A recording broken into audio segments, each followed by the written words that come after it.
Lisons à présent le journaux paru ce mardi 2 janvier à Kinshasa, capitale de la République démocratique du Congo. Revue de presse.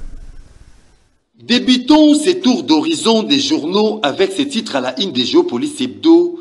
Deuxième mandat du fils du Sphinx, Félix Tshisekedi, ses défis économiques. En croire les tabloïds, pour l'année 2024, les perspectives économiques de la RDC restent bonnes, avec des projections des taux de croissance de 7,2% contre 6,8% en 2022, tirés par le secteur extractif d'au moins 12% en moyenne entre 2023-2024.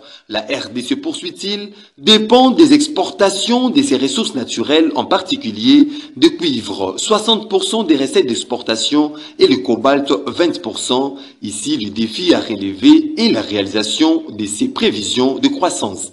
C'est fait. Félix Tshisekedi, largement réélu avec 73%, s'exclame Econews, qui renseigne que dès les premiers jours de publication des résultats partiels de la présidentielle du 20 décembre, Félix Antoine Tshisekedi Tshilombo, numéro 20, cité par les confrères, était déjà parti pour une victoire écrasante. Enfin, le président de la CENI l'a confirmé dimanche 31 décembre, lui attribuant 73,34% de voix, ce qui le met loin devant ses deux principaux poursuivants, à savoir Moïse Katumbi, 18,08% et Martin Fayulu, 5,33%, conclut le journal.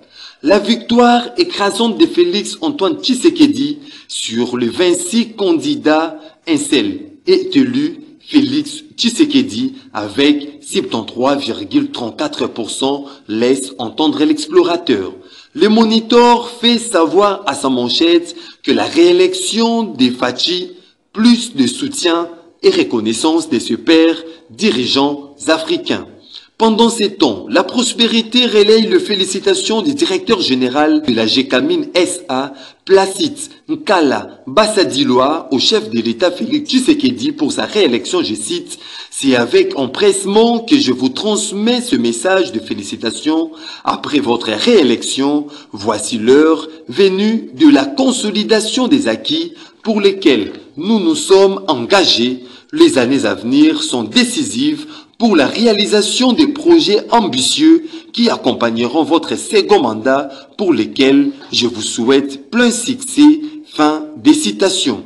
L'opposition abandonnée par la SENCO et l'ECC, s'exclame la référence plus, et c'est tout pour cette revue de presse.